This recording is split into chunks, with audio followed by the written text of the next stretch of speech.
The race to build AI is accelerating, but behind the visible momentum lies a second race that is far less discussed. Every AI model and cloud platform depends on data centers, yet building these facilities remain a slow and complex process. At a moment where demand for infrastructure is outpacing supply, the real constraint is no longer just compute. It is how quickly it can be brought online. Welcome to Perspectives. In today's episode, we look at Project Houdini and the next phase of AI infrastructure.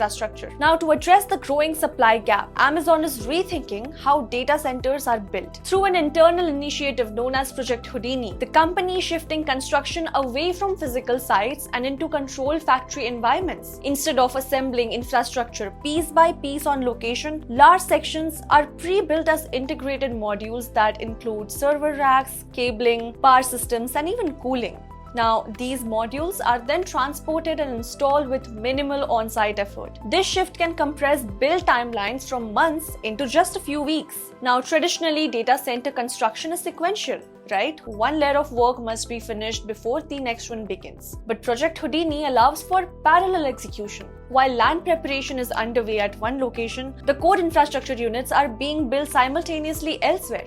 This overlap reduces idle time and introduces a level of standardization that makes it easier to scale rapidly across global locations. Now, the urgency behind this shift is clear. The need for compute power is growing at a pace that traditional development cannot match yet. This creates a new bottleneck for cloud providers. Speed of deployment is also becoming just as important as technical performance. However, even with faster construction, critical constraints remain. Power availability and grid readiness continue to play a decisive role as AI workloads demand significantly higher resources. While it is now possible to build faster, the challenge of sustaining that infrastructure still remains. As AI continues to evolve, these facilities are no longer just a supporting layer. They're a defining factor in how quickly organizations can now scale. Now, in the race for AI leadership, the real advantage may not lie only in the intelligence itself, but in how quickly that intelligence can be brought to life. That is all the time we have on this episode of Perspectives. Keep watching the mainstream for more news and updates. This is Arushi Mishra.